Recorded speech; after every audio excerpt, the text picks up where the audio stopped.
বিশ্বে মূল্যস্ফীতি কমলেও বাংলাদেশে নিয়ন্ত্রণে ব্যর্থ সরকার, বলছে সিপিডি। বৈশ্বিক কারণে চাপ যাচ্ছে দেশের অর্থনীতিতে, জানিয়েছেন ওবায়দুল কাদের। নির্বাচন সামনে রেখে উপজেলাগুলোতে সহিংসতায় শঙ্কিত ভোটাররা, জনগণকে নির্বাচন বর্জনের আহ্বান বিএনপির। দলটি অংশ না নিলে প্রভাব পড়বে না, বলেছেন স্থানীয় সরকার মন্ত্রী। দেশের যে কোনো দুঃসময় পাশে থাকা জনগণের আস্থায় সেনাবাহিনী, বলেছেন প্রধানমন্ত্রী। Arm forces institute of pathology ভবন উদ্বোধন। অসহায়দের পৈশাচিক নির্যাতনে মজা পেত আলোচিত মিল্টন সমাদ্দার। দায় এড়াতে পারে না তার স্ত্রী, বলেছেন ডিবি প্রধান। মিল্টনের বিচার চান তার স্ত্রীও। দেখছিলেন বিআরবি কেবল সংবাদ শিরোনাম, এবারে বিস্তারিত। সেন্টার ফর পলিসি ডায়ালগ সিপিডির সম্মানীয় ফেলো ডক্টর দেবপ্রিয় ভট্টাচার্য বলেছেন, বিশ্বে মূল্যস্ফীতি কমলেও বাংলাদেশ তার নিয়ন্ত্রণে ব্যর্থ হয়েছে। অনিয়ন্ত্রিত মূল্যস্ফীতি মানুষের জীবনমানে আঘাত হেরেছে। সিপিডির গবেষণা বলছে, বাজেট নিয়ে দেশের 64% মানুষেরই সরকারের কাছে কোনো প্রত্যাশাই নেই। গোলাম ময়নুল হাসানের রিপোর্ট। 6 জন সংসদে 2024-25 অর্থ বছরের বাজেট পেশ করবেন অর্থমন্ত্রী। তাই বাজেট নিয়ে রাজধানীর একটি হোটেলে নতুন সরকার জাতীয় বাজেট ও জনমানুষের প্রত্যাশা শীর্ষক নীতি সংলাপের আয়োজন করে সিপিডি। বাজেটের সাথে সম্পর্কিত বক্তাদের আলোচনায় ঘুরে ফিরে আসে দেশের অর্থনৈতিক সংকটের কথা। ডক্টর দেবপ্রিয় ভট্টাচার্য বলেন, উচ্চ মূল্যস্ফীতি বিনিয়োগ কমে যাওয়া ও বৈদেশিক ঋণের ঝুঁকি অর্থনীতিকে জটিল করে তুলেছে। নতুন সরকারের হয়তো যে নির্বাচনের ভিতর দিয়ে এসছে, তার জন্য নাগরিক সন্তুষ্টি হয়তো খুব উচ্চ পর্যায়ে নেই। যে মূল্যস্ফীতিটা যেমন গ্রামের জন্য সত্য, এটা শহরের জন্য সত্য, খাদ্যের জন্য সত্য, খাদ্য বহির্ভূত পণ্যের জন্য সত্য। সেহেতু প্রথম সমস্যা হলো অনিয়ন্ত্রিত মূল্যস্ফীতি, যা মানুষের জীবনমানকে আঘাত করছে। পৃথিবীতে যখন মূল্যস্ফীতির পতন ঘটছে, বাংলাদেশে কিন্তু সেই সুযোগ, সেই সুফলটা বাংলাদেশের ক্ষেত্রে দেওয়া যাচ্ছে না। বিরোধী দলীয় উপনেতা ব্যারিস্টার আনিসুল ইসলাম মাহমুদ বলেন, নানা গলাতে অর্থনীতির এখন বেহাল দশা, দেদাচ্ছে চলছে টাকা পাচার। কোথায় যাচ্ছে আমার ফরেন এক্সচেঞ্জ আর্নিং? এই প্রশ্নগুলো কিন্তু আজকে আমাদের সামনে আসছে। আমাদের দেশ থেকে আমাদের যে ফরেন এক্সচেঞ্জ আর্নিং বলেন, টাকা বলেন, এগুলো বাইরে পাচার হচ্ছে। আপনাদের কিন্তু 10 বছর ধরে বলা হয়েছে যে banks are not functioning, the financial sector is in a very weak position, কিন্তু কোনো কিছু করা হয়। সংসদ সদস্য হিসেবে 4 মাসের অভিজ্ঞতা। বক্ষব্যাধি হসপিটাল আছে, দেখবেন ওখানে একটা ইনভেস্টিগেশন রিপোর্ট, ওইটাই কোনো রুগী নাই, ওখানে কোনো রুগী নাই।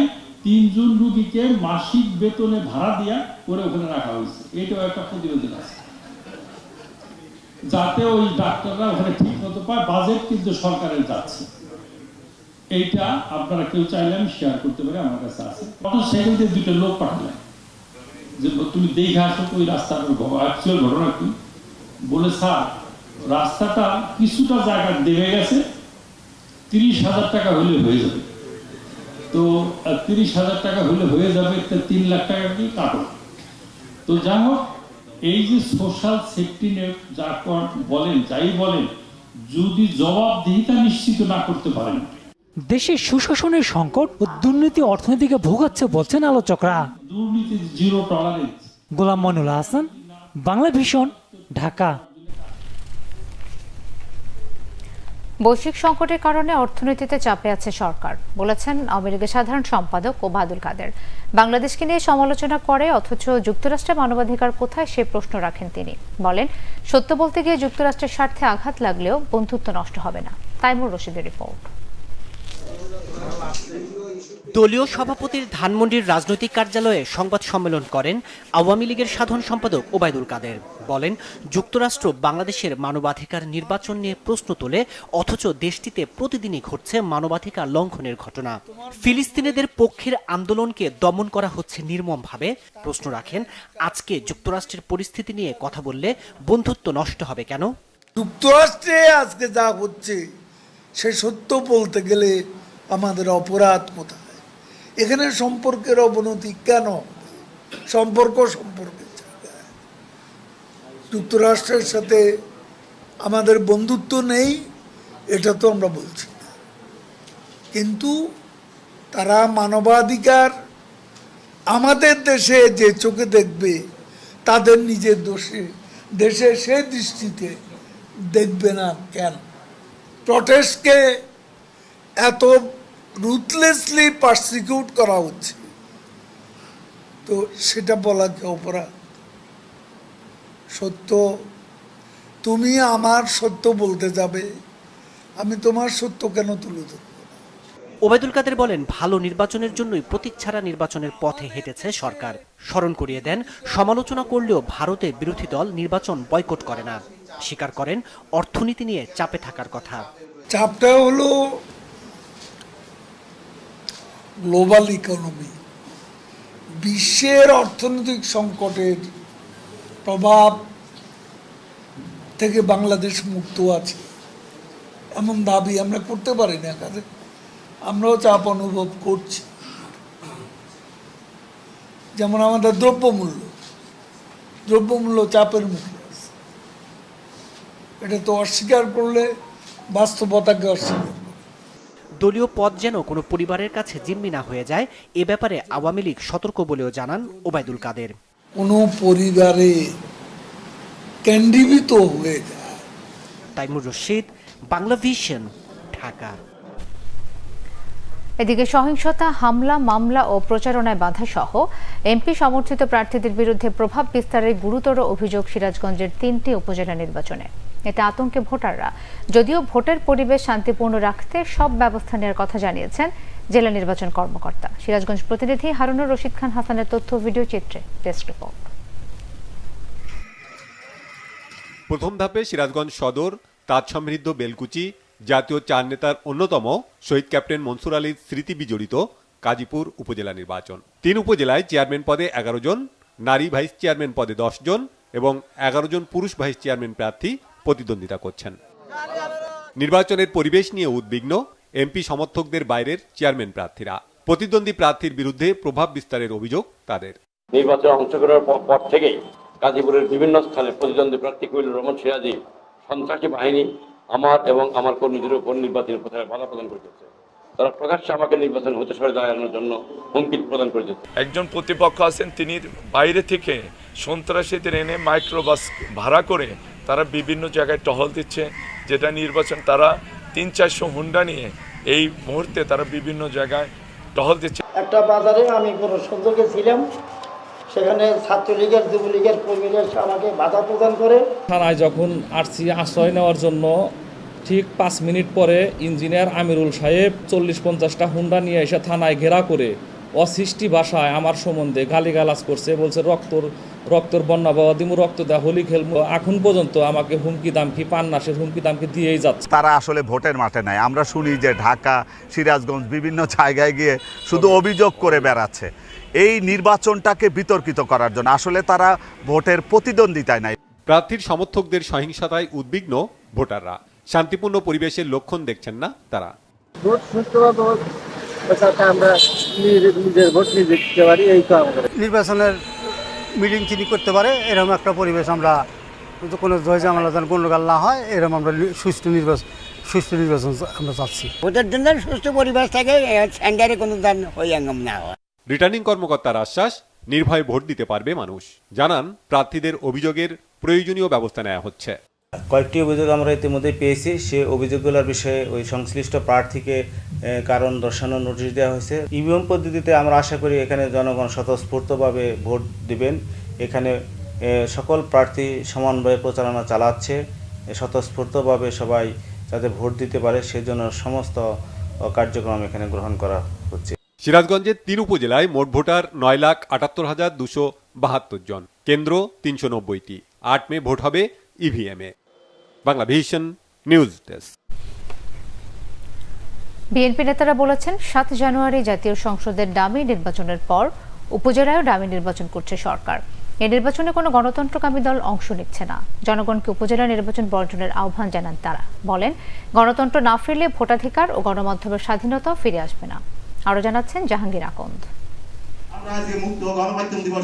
বিশ্ব মুক্ত গণমাধ্যম দিবস উপলক্ষে জাতীয় প্রেস ক্লাবে আলোচনা সভা করে বাংলাদেশ ফেডারেল সাংবাদিক ইউনিয়ন BFUJ এবং ঢাকা সাংবাদিক ইউনিয়ন DUJ।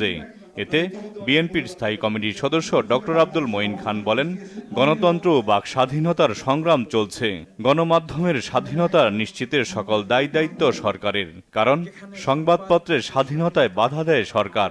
নিজেদের স্বাধীনতার পক্ষে শক্তি দাবি করলেও সরকার গণমাধ্যমের স্বাধীনতায় বিশ্বাস করে না।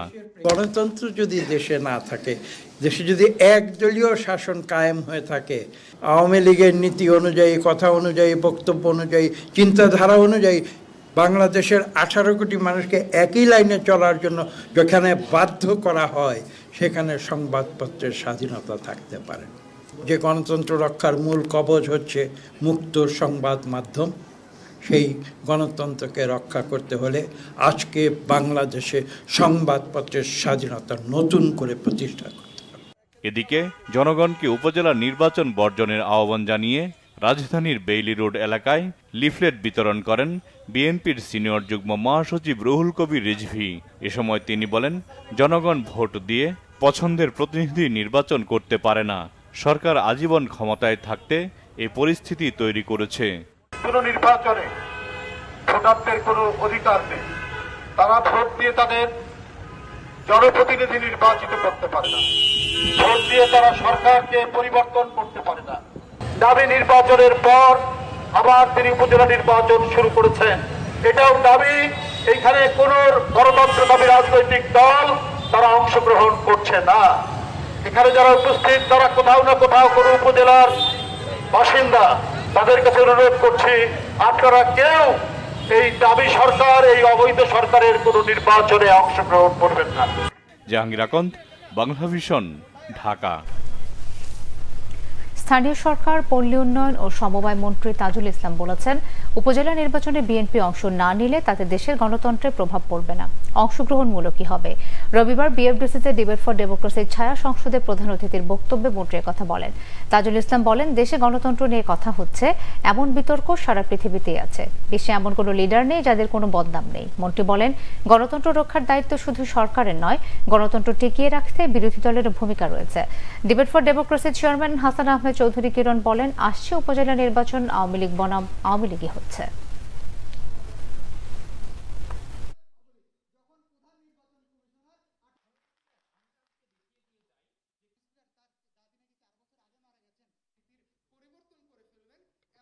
দেশের প্রধান দলের মধ্যে যদি বিএনপির কোনো নির্বাচনে অংশগ্রহণ না করে, বর্জন করে, তাহলে কিন্তু সেই নির্বাচনকে আমরা অংশগ্রহণ কতখানি বলতে পারবো, সেটি কিন্তু বড় একটা প্রশ্ন থাকে। সবকিছু মিলিয়ে এই যে নির্বাচন করবার ক্ষেত্রে আওয়ামী লীগের পক্ষ থেকে বলা হয়েছে, কেন্দ্র থেকে যে কোনো আত্মীয় স্বজন এমপি মন্ত্রী নির্বাচন করতে পারবে না, সেটি কিন্তু এখনো পর্যন্ত কোনো স্পষ্টতা আমরা পাইনি। কোনো দল অংশগ্রহণ না করলে ডেমোক্রেটিক যে ফিলোসফি, সেখানে কোনো রকম ত্রুটি হবে না।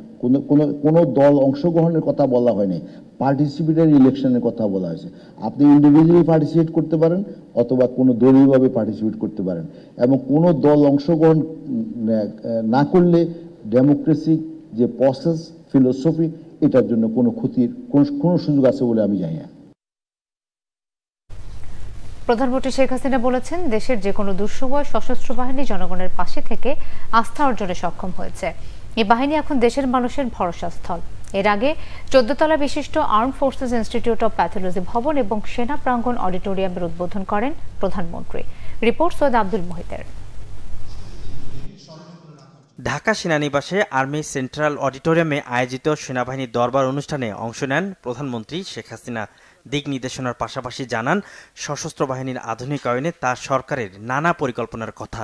শেখ হাসিনা বলেন, শান্তিরক্ষা মিশনে সশস্ত্র বাহিনীর অবদান আন্তর্জাতিক মহলেও প্রশংসিত।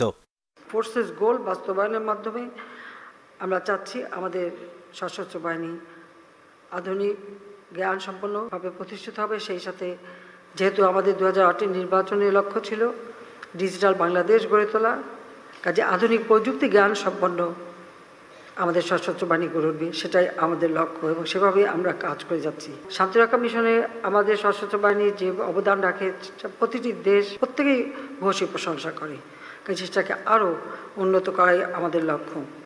সেনাবাহিনীকে দেশের সার্বভৌমত্ব রক্ষার পাশাপাশি জনগণের আস্থা অর্জনের গুরুত্ব উল্লেখ করেন প্রধানমন্ত্রী। আমাদের সেনাবাহিনী আজকে জনগণের পাশে দাঁড়ায়, জনগণের আস্থা বিশ্বাস অর্জন করেছে। 75 15 আগস্টের পরে সেনাবাহিনীর উপরে যে আস্থা এবং বিশ্বাস সাধারণ মানুষ কিন্তু হারিয়ে ফেলেছিল। আমার প্রচেষ্টা ছিল যে সেনাবাহিনীর প্রতি আমাদের সাধারণ মানুষের একটা আস্থা বিশ্বাস যেন সৃষ্টি হয়, যেটা যে কোনো একটা সেনাবাহিনীর জন্য একান্তভাবে জরুরি, স্বাধীনতা সার্বভৌমত্ব রক্ষার জন্য প্রয়োজন। আর যে সেনাবাহিনীর উপর জনগণের আস্থা বিশ্বাস থাকে না, তারা কখনো কোনো রণাঙ্গনে বিজয় অর্জন করতে পারে না। এর আগে ঢাকা সেনানিবাসে আধুনিক প্রযুক্তিতে চিকিৎসা সেবা দিতে আর্ম ফোর্সেস ইনস্টিটিউট অব প্যাথোলজির 14 তলা বিশিষ্ট নবনির্মিত ভবনের উদ্বোধন করেন প্রধানমন্ত্রী শেখ হাসিনা। এর ফলে আন্তর্জাতিক মানের পরিষেবা নিশ্চিত করতে সক্ষম হবে সশস্ত্র বাহিনী। এছাড়া আর্মি সেন্ট্রাল অডিটোরিয়াম সেনা প্রাঙ্গণের উদ্বোধন করেন সরকার প্রধান। সৈয়দ আব্দুল মুহিত, বাংলা ভিশন, ঢাকা। এদিকে প্রধানমন্ত্রী শেখ হাসিনার সাথে সাক্ষাৎ করেছেন বাংলাদেশ নারী ক্রিকেটারদের একটি প্রতিনিধি দল। প্রতিনিধি দলে ছিলেন যুব ক্রীড়ামন্ত্রী নাজমুল হাসান, আইসিসির প্রধান নির্বাহী কর্মকর্তা জিওফ্রে জন অ্যালার্ডিস, বাংলাদেশ জাতীয় নারী ক্রিকেট দলের ক্যাপ্টেন নিগার সুলতানা এবং ভারতের জাতীয় নারী ক্রিকেট দলের ক্যাপ্টেন হরমনপ্রীত কৌর। প্রধানমন্ত্রী প্রতিনিধি দলের সঙ্গে ফটো সেশনে অংশ নেন। আগামী 3 অক্টোবর থেকে 20 অক্টোবর পর্যন্ত বাংলাদেশে অনুষ্ঠিত হবে আইসিসি নারী টি20 বিশ্বকাপ ক্রিকেট 2024। টুর্নামেন্টে স্বাগতিক বাংলাদেশ, বর্তমান চ্যাম্পিয়ন অস্ট্রেলিয়া, ইংল্যান্ড, ভারত সহ 10টি দেশ অংশ নিচ্ছে। দ্বিতীয়বারের মতো এই টুর্নামেন্টের আয়োজক বাংলাদেশ। অসহায় বৃদ্ধকে হাসপাতালে না পাঠিয়ে নিজেই অপারেশনের নামে কাটাছেঁড়া করত আলোচিত মিল্টন সমাদ্দার। পৈশাচিক নির্যাতনে অসহায়দের রক্ত দেখলে তার আনন্দ হতো। টর্চার সেলে সাইকো মিল্টনের এমন ভয়ানক নির্যাতন দেখেও একজন নার্স হিসেবে প্রতিবাদ না করার দায় তার স্ত্রী এড়াতে পারেন না, বলেছেন ডিবি প্রধান হারুনুর রশিদ। তবে মিল্টনের স্ত্রী মিতু হাওলাদার বলেছেন, স্বামীর অপরাধের বিষয়ে তিনি কিছুই জানেন না। আইনের আওতায় এনে তার বিচার চান তিনি। বিস্তারিত জানাচ্ছেন জিয়া খান। মানবিক মুখোশের আড়ালে নানা অপকর্মের অভিযোগে child and old age care আশ্রমের চেয়ারম্যান মিল্টন সমাদ্দার কয়েকদিন ধরেই আলোচনায়। দিনে দিনে এখন অপকর্মের ঝুলি খুলছে কথিত এই মানবতার ফেরিওয়ালার। রবিবার জিজ্ঞাসাবাদের জন্য ডিবি কার্যালয়ে ডাকা হয় মিল্টনের স্ত্রী নার্স মিতু হাওলাদারকে। সেখানে জিজ্ঞাসাবাদের পর গণমাধ্যমের মুখোমুখি হন মিতু। দাবি করেন কিছু জানেন না। যে এলিগেশন গুলো উঠছে আপনারা তো জানেনই, সেই এলিগেশন ধরেই স্যার প্রশ্ন করছে। আমি কিছু বলতে পারছি না, কারণ আইন ব্যবস্থা নেবে, আইন যেটা করবে সেটাই। জাল জালিয়াতির মামলায় 3 দিনের রিমান্ড শেষে মিল্টনকে মানব পাচার মামলায় নতুন করে 4 দিনের রিমান্ডে নিয়েছে ডিবি। অসুস্থদের কষ্ট দেখে মিল্টন পৈশাচিক আনন্দ পেত রিমান্ডে, এমন তথ্য পাওয়ার দাবি ডিবি প্রধানের। সে নিজেই হয়ে গেছেন মানে অপারেশন থিয়েটারের হেড। সে তার অপারেশন থিয়েটারে একটা ছুরি থাকে, কিছু ব্লেড থাকে, সে এগুলি দিয়ে সে তাদেরকে অপারেশন করায়। তো এরকম ভয়াবহ অমানবিক আচরণ রাস্তা থেকে ধরে এনে এই যে অটিজম বাচ্চা, বাক প্রতিবন্ধী মানুষগুলির সাথে এ ধরনের অসভ্য আচরণ, এটা আমি মনে করি আমাদের বাংলাদেশের জন্য মানুষের জন্য লজ্জাজনক। অতএব তার সাথে যারা জড়িত, তাদেরকে যারা প্যাট্রোনাইজ করেছে, তারা ফেসবুকে ফলোয়ার বাড়ানোর জন্য যারা প্যাট্রোনাইজ করেছে এবং তাকে যারা হেল্প করেছে, তার ফাউন্ডেশনে যারা মেম্বার রয়েছে, আমরা প্রত্যেককেই আমরা আইনের আওতায় নিয়ে আসবো। দিনের পর দিন অসহায়দের ওপর স্বামী মিল্টনের এমন নির্যাতনে চুপ থাকার দায় স্ত্রীকেও দিলেন হারুনুর রশিদ। এই অনিয়মগুলির বিরুদ্ধে উনি তো কোথাও কোনো প্রতিবাদও করেন নাই, থানাকে অবগত করেন নাই, কাউকে অবগত করেন নাই। তো আমি তো মনে করি প্রাথমিক তাকে জিজ্ঞাসাবাদে আমার কাছে মনে হয়েছে তার জামাইয়ের হাজব্যান্ড তো তার হাজব্যান্ড যে কাজগুলি করেছে সেখান থেকে উনি দায় এড়াতে পারেন না। আশ্রমের নামে বিভিন্ন জনের কাছ থেকে নেয়া 1,85,00,000 টাকা এখনো মিল্টন সমাদ্দারের অ্যাকাউন্টে আছে বলে জেনেছে গোয়েন্দারা। জিয়া খান, বাংলা ভিশন, ঢাকা। টানা 1 মাস তাপপ্রবাহ থাকার পর রাজধানী ঢাকা সহ সারা দেশে তাপমাত্রা কিছুটা কমতে শুরু করেছে। তবে ভ্যাপসা গরমে মানুষ কিছুটা অস্বস্তিতে আছে।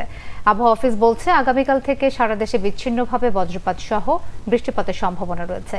পরবর্তী 1 সপ্তাহ থাকবে না তাপপ্রবাহ। এদিকে স্কুল, কলেজ সহ সকল শিক্ষা প্রতিষ্ঠান খুলে দেওয়া হয়েছে। বিস্তারিত সৈকত সাদিকের প্রতিবেদনে। টানা 1 মাসের তাপপ্রবাহ ও তীব্র গরম উপেক্ষা করে কর্মব্যস্ত রাজধানীতে মানুষকে ঘর থেকে বের হতে হয়। বিশেষ করে শ্রমজীবী খেটে খাওয়া মানুষদের এই গরমে তাপ উপেক্ষা করার কোনো সুযোগ নেই। বলছেন, এমন গরম আর কখনো দেখেননি তারা। কষ্ট তো হবে, গরমটা খুবই পড়তেছে। গরমটা তো অসহ্যজনক, খুব তাপ এবং শরীর ঘামাইয়া কষ্ট হয়ে যায়। যাদের মনে করেন প্রেশারের রোগী বা অন্য যারা বয়স্ক লোক তাদের জন্য সমস্যা। গরমে জনজীবন অতিষ্ঠ হয়ে উঠছে, হ্যাঁ, বাচ্চাদের নিয়ে থাকা বড় মুশকিল হয়ে যেতে আছে। এই গরমে একটু প্রশান্তি পেতে পথে বেরিয়ে মানুষ খাচ্ছে ডাব, শরবত, আখের রস সহ নানা কোমল পানীয়। এসব কতটুকু স্বাস্থ্যকর সেটাও দেখার কোনো সুযোগ নেই। টানা তাপপ্রবাহের গরমের পর রাজধানী ঢাকা সহ দেশের কোথাও কোথাও হালকা বৃষ্টিপাত, রোদের তাপও খানিকটা কমতে থাকায় সাধারণ মানুষ স্বস্তি প্রকাশ করছে। যখন দাবদাহ আসে তখন আমরা বলি গরম গরম, তো আগামী বছর যে গরম হবে না এটা তো না, গত বছর যে গরম হয়নি এটা তো না। এই গরমের সময়টাতে আমরা বলি গাছ লাগান, পরিবেশ বাঁচান। আমাদের বর্ষাকালে কেন মনে থাকে না যে গাছ লাগাতে হবে? আবহাওয়া অফিস জানিয়েছে সোমবার থেকে এক সপ্তাহ থাকবে না তাপপ্রবাহ। বজ্রপাত সহ সারা দেশে বিচ্ছিন্নভাবে বৃষ্টিপাতের সম্ভাবনা রয়েছে। কালকে থেকে কিন্তু সারা দেশেই আপনার বৃষ্টিপাত, বজ্রঝড় সহ এবং বজ্রপাতেরও সম্ভাবনা রয়েছে। এবং আজকের যে 24 ঘন্টার যে ফোরকাস্ট দেওয়া হয়েছে সেটা হচ্ছে আমাদের বিশেষ করে ময়মনসিংহ, সিলেট এবং ঢাকা বিভাগের 2-1 জায়গায় বজ্রঝড় সহ বৃষ্টিপাত এবং কোথাও কোথাও বজ্রপাতেরও সম্ভাবনা রয়েছে। স্কুল খুলে যাওয়ায় রবিবার সকালে রাজধানীর বিভিন্ন শিক্ষা প্রতিষ্ঠানে শিক্ষার্থীদের নির্ধারিত সময়ে পৌঁছতে দেখা যায়। তবে অভিভাবকরা জানান, বারবার সিদ্ধান্ত পরিবর্তন করায় সন্তানদের শিক্ষার পরিবেশ বিঘ্নিত হচ্ছে। এসি না হোক, পর্যাপ্ত ফ্যানের ব্যবস্থা থাকলে বাচ্চারা, যেহেতু এই গরমে সবাই অনেক বাচ্চা একসাথে গাদাগাদি করে বসতে হয়। স্কুল খোলা রাখা দরকার ছিল এবং ঢাকা পর্যাপ্ত স্কুলের সে পর্যাপ্ত ব্যবস্থা আছে কিনা। দরকার হয় স্কুলে জেনারেটর আছে, জেনারেটর চলে না। প্রকৃতির বৈরিতার সাথে পাল্লা না দিয়ে শিক্ষা প্রতিষ্ঠানের পরিবেশ উন্নত করার উপর গুরুত্ব দেওয়ার পরামর্শ অভিভাবকদের। সৈকত সাদিক, বাংলা ভিশন, ঢাকা। এদিকে তীব্র তাপদাহের পর হবিগঞ্জে প্রবল শিলাবৃষ্টি হয়েছে। এতে অনেকের বাসাবাড়ির বেশ ক্ষয়ক্ষতিও হয়েছে। রবিবার বিকেল 3:30টার দিকে হঠাৎ শিলাবৃষ্টি শুরু হয়। প্রায় 15 মিনিট ধরে টানা এমন বৃষ্টি হয়। এতে বাড়িঘর ও হাওরে উঁচু এলাকার ধানের ব্যাপক ক্ষতি হয়েছে। অনেকের মোটরসাইকেল সহ গুরুত্বপূর্ণ জিনিসপত্র নষ্ট হয়ে যায়।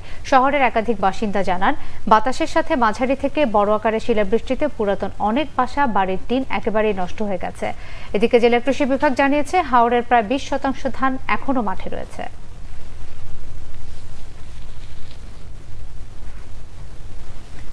গাজায় ইসরায়েলের আগ্রাসনের বিরুদ্ধে যুক্তরাষ্ট্রের বিভিন্ন বিশ্ববিদ্যালয়ের শিক্ষার্থীদের আন্দোলনের প্রতি সংহতি জানিয়ে ঢাকা বিশ্ববিদ্যালয়ের রাজু ভাস্কর্যের সামনে একদল শিক্ষার্থী সমাবেশ করেছে আজ।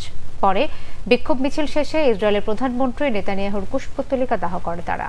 এদিকে ফিলিস্তিনের স্বাধীনতার পক্ষে আগামীকাল ঢাকা বিশ্ববিদ্যালয় ক্যাম্পাস সহ সারা দেশে ফিলিস্তিনের পতাকা উত্তোলন, পদযাত্রা ও ছাত্র সমাবেশ করবে ছাত্রলীগ। রিপোর্ট গালমান শফির। রবিবার বিকালে ঢাকা বিশ্ববিদ্যালয়ের মধুর ক্যান্টিনে সংবাদ সম্মেলনে এই কর্মসূচি ঘোষণা করেন সংগঠনটির নেতারা।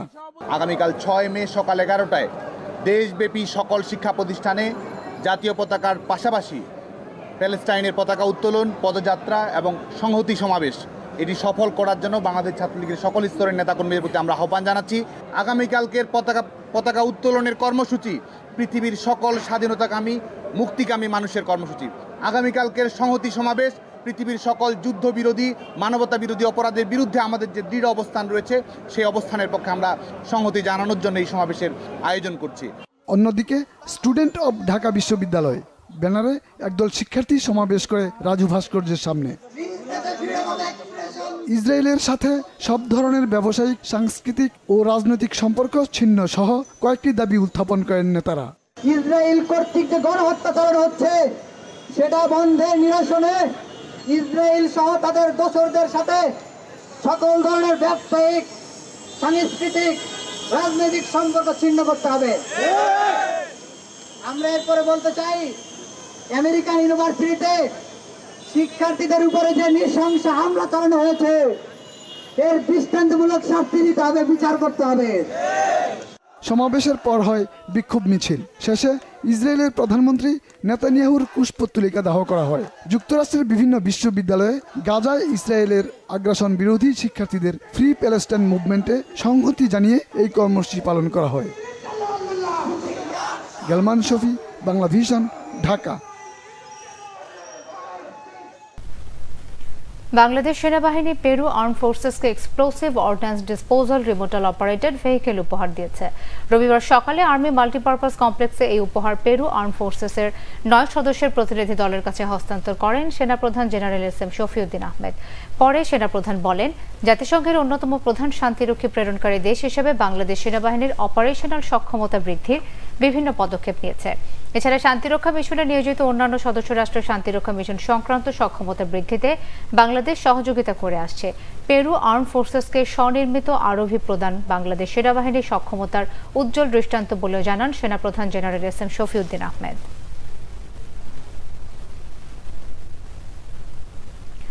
অভিবাসন সংক্রান্ত অপতথ্য রোধে বাংলাদেশ ইতালি একসঙ্গে কাজ করবে বলে জানিয়েছেন তথ্য সম্প্রচার প্রতিমন্ত্রী মোহাম্মদ আলী আরাফাত। বিকেলে সচিবালয়ের নিজ দপ্তরে ইতালীয় রাষ্ট্রদূত আন্তোনিও আলেসান্ড্রোর সাথে সৌজন্য সাক্ষাৎ শেষে ব্রিফিংয়ে তথ্য প্রতিমন্ত্রী এই তথ্য জানান। এ সময় সাংবাদিকদের তিনি বলেন, অভিবাসন নিয়ে ইতালির রাষ্ট্রদূতের সঙ্গে আলোচনা হয়েছে। মানব পাচারকারী একটি চক্র সামাজিক যোগাযোগ মাধ্যমে বিভিন্ন ধরনের মিথ্যা তথ্য দিয়ে মানুষকে প্রতারণার ফাঁদে ফেলছে। এতে লোভে পড়ে মৃত্যু ঝুঁকির পাশাপাশি অনেক সমস্যায় পড়ছে সাধারণ মানুষ। এ বিষয়ে কিভাবে বাংলাদেশ ও ইতালি একসঙ্গে কাজ করতে পারে সে বিষয়টি আলোচনায় গুরুত্ব পেয়েছে বলেও জানান তথ্য সম্প্রচার প্রতিমন্ত্রী মোহাম্মদ আরাফাত।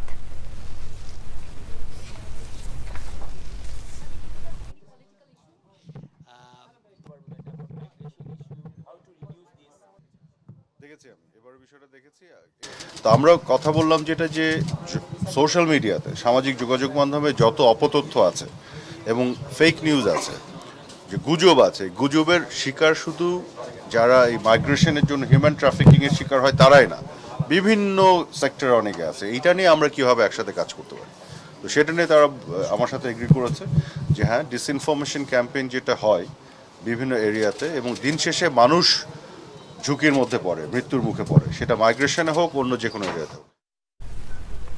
বাংলাদেশে বিপ্লবী ওয়ার্কার্স পার্টি সাধারণ সম্পাদক সাইফুল হক বলেছেন, 15 বছর ক্ষমতায় থাকার পর দেশকে সম্ভাব্য বিপর্যয় থেকে রক্ষা করতে আওয়ামী লীগের উচিত একটি অবাধ, নিরপেক্ষ ও বিশ্বাসযোগ্য নির্বাচনের রাজনৈতিক ঝুঁকি নিয়ে তাদের জনপ্রিয়তা ও গ্রহণযোগ্যতার প্রমাণ দেয়া। রাজধানীর সেগুনবাগিচায় দলীয় কার্যালয়ে আয়োজিত এক সংবাদ সম্মেলনে সাইফুল হক আরও বলেন, থাইল্যান্ড সফর শেষে সংবাদ সম্মেলনের প্রধানমন্ত্রী বামপন্থী ধারা রাজনীতিকদের উদ্দেশ্য করে জানতে চেয়েছেন তারা সরকার উৎখাত করে কাকে ক্ষমতায় আনতে চান। এর আগে আওয়ামী লীগের কার্যনির্বাহী সংসদের সভায় তিনি বলেছিলেন, অতিবাম অতিডান এক হয়ে সরকার উৎখাত করতে চায়। সাইফুল হক দাবি করেন, গণতান্ত্রিক আন্দোলনের প্রধান লক্ষ্য একটি অবাধ, নিরপেক্ষ ও বিশ্বাসযোগ্য জাতীয় নির্বাচনের মধ্য দিয়ে দেশের মানুষের ভোটের অধিকার নিশ্চিত করা। সেজন্য আন্দোলনরত বিরোধী দল ও জোটগুলো সরকারের পদত্যাগের দাবি জানিয়ে আসছে।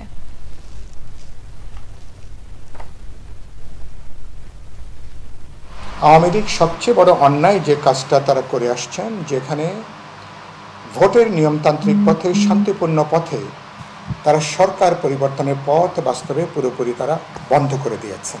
তারা বাংলাদেশে গোটা নির্বাচনী ব্যবস্থাকে বাস্তবে তারা বিদায় করে দিয়েছেন। দেশে একটা প্রতিদ্বন্দ্বিতাপূর্ণ নির্বাচন হবে, মানুষ তার ভোটাধিকার প্রয়োগ করতে পারবে, এই পুরো ব্যবস্থাটাকেই বাস্তবে তারা এক ধরনের বনবাসে তারা পাঠিয়ে দিয়েছেন। সকল সাংবিধানিক প্রতিষ্ঠান, গণতান্ত্রিক প্রতিষ্ঠানগুলোকে ভেঙে দিয়ে দুর্বল করে সরকারের অনুগত করতে যেয়ে বাংলাদেশে ন্যূনতম যেটা গণতান্ত্রিক রাজনৈতিক কাঠামো ছিল, ডেমোক্রেটিক ফেব্রিক্স যেটা ছিল, সেটাকে সরকার পুরোপুরি তারা নষ্ট করে দিয়েছে। ক্রিকেটের আরো খবর প্রকাশ করা হলো নারী বিশ্বকাপ সূচি। আগামী অক্টোবরে বাংলাদেশে হবে আইসিসির এই টুর্নামেন্টে।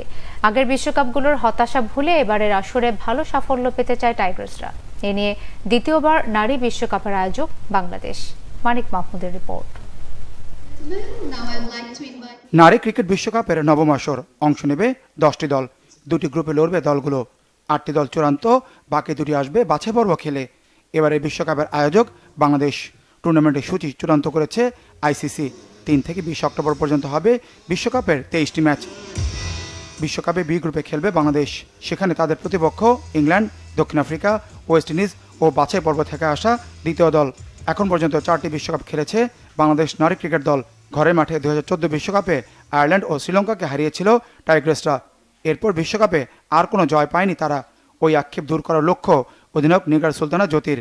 আমাদের যে আক্ষেপটা আছে, কারণ আমরা যে গত 4টা ওয়ার্ল্ড কাপ খেলেছি, হয়তো বা এক্সেপ্ট 2014 ছাড়া আমরা কোনো ম্যাচ উইন করতে পারিনি। সো আমাদের ফোকাস প্রথমেই থাকবে যেন আমরা ম্যাচ উইন করতে পারি।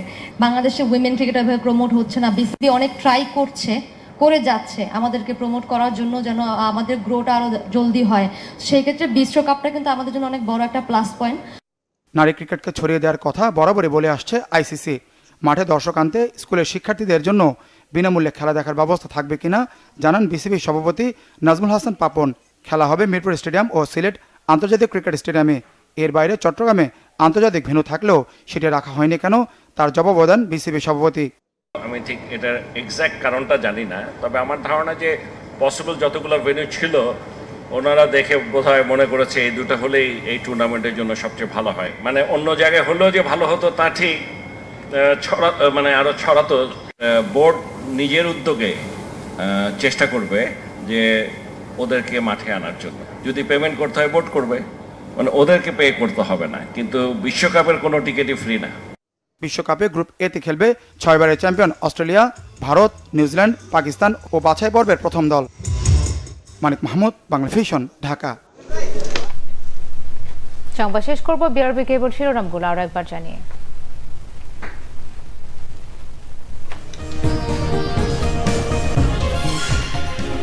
বিশ্বে মূল্যস্ফীতি কমলেও বাংলাদেশে নিয়ন্ত্রণে ব্যর্থ সরকার, বলছে সিপিডি। বৈশ্বিক কারণে চাপ যাচ্ছে দেশের অর্থনীতিতে, জানিয়েছেন ওবায়দুল কাদের। নির্বাচন সামনে রেখে উপজেলাগুলোতে সহিংসতায় শঙ্কিত ভোটাররা, জনগণকে নির্বাচন বর্জনের আহ্বান বিএনপির। দলটি অংশ না নিলে প্রভাব পড়বে না, বলেছেন স্থানীয় সরকার মন্ত্রী। দেশের যে কোনো দুঃসময় পাশে থাকা জনগণের আস্থায় সেনাবাহিনী, বলেছেন প্রধানমন্ত্রী। Arm forces institute of pathology ভবন উদ্বোধন। অসহায়দের পৈশাচিক নির্যাতনে মজা পেত আলোচিত মিল্টন সমাদ্দার, দায় এড়াতে পারে না তার স্ত্রী, বলেছেন ডিবি প্রধান। মিল্টনের বিচার চান তার স্ত্রীও।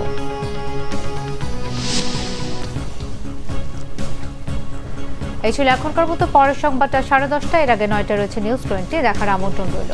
এছাড়া বাংলা ভিশন সংবাদ ও সংবাদ সংশ্লিষ্ট অনুষ্ঠান দেখতে ভিজিট করুন www.bbnews24.com ও facebook.com/banglavisionnews এবং সাবস্ক্রাইব করুন youtube.com/banglavision। ধন্যবাদ।